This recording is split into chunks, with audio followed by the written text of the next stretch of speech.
না না এটা আলাদাভাবে, এটা একদম সরাসরি ভাবে একদম এটা। তো হ্যালো গাইস, সবাই কেমন আছেন? গতবার একটা তরমুজ নিয়েছিলাম, ওইটা সাদা ছিল। যখন ওই সময় এখানে খাইতেছিল তখন লাল ছিল, যখন বাসা নিয়ে আসলাম তখন দেখেছি একদম সাদা। তো আজকে আবার যাইতেছি একটা তরমুজ আনার জন্য। তো গাইস ফাইনালের দোকানে পৌঁছালাম। এখানে এসে দেখতেছি দোকানদার অলরেডি তরমুজ বিক্রি করতেছে। তারপর আমি জিজ্ঞেস করতেছি কত। দাদা ওইখান থেকে একটা বড় সাইজে দেখেন,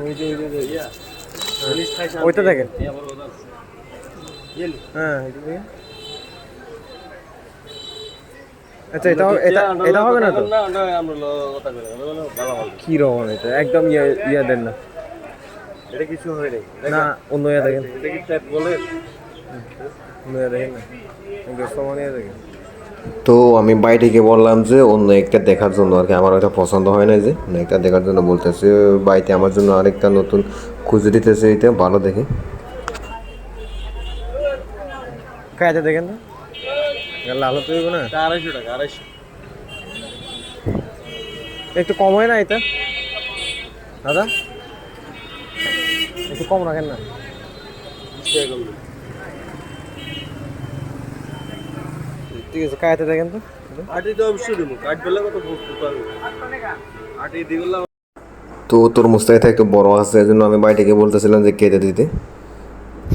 আর আপনারা দেখেন যে একটু এটা টেনে দিয়েছিলাম, যে বেশি লম্বা তো।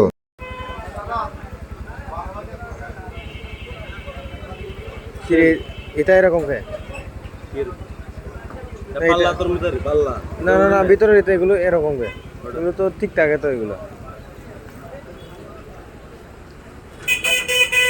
এগুলো খাই দেখেন ধরেন খাই দেখেন না না না, এটা আলাদাভাবে, এটা একদম সরাসরি ভাবে একদম এটা। তো গাইস অবশেষে তরমুজের দামটা দিয়ে আসলাম 250 টাকা। অ্যাকচুয়ালি গেস প্রথমে আমার তরমুজটা ভালো লাগে নাই, এই জন্য প্রথমে আমি টাকাগুলো দিই নাই, কিন্তু এখন টাকাগুলো দিয়ে আসছি। আর একজনের দেখেও বলে সুন্দর আছে, জন্য নিচ্ছি আর কি।